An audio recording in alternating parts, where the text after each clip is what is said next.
সেটার মধ্যে মানবাধিকার প্রতিষ্ঠিত করতে পেরেছ।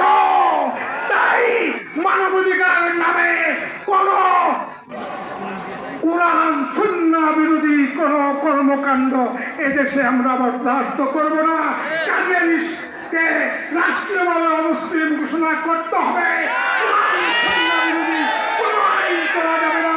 এর জন্য থাকতে হবে ইনশাআল্লাহ।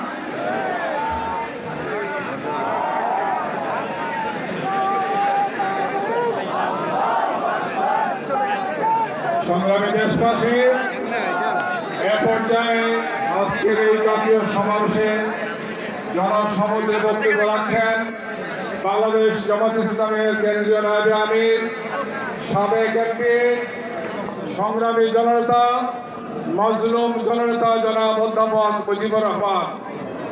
জনাব অধ্যাপক মুজিবুর রহমান।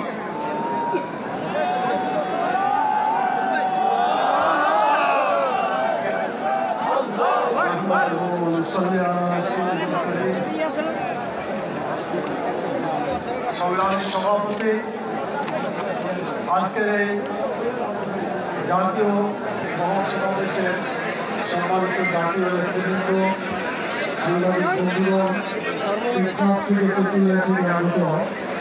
আমার প্রিয় ভাইরা, আসসালামু আলাইকুম ওয়া রাহমাতুল্লাহি ওয়া বারাকাতুহু। সংগ্রামী ভাইরা, আমি প্রথম কথাই বলতে চাই, ইসলাম যেখানে থাকে সেখানে শান্তি থাকে, যেখানে ইসলাম নয় সেখানে শান্তি থাকতে পারে না। সেখানে দুর্নীতি ভাষা বাঁধে, মুনকার ফিতনা ফাসাদ বাধা বাঁধে।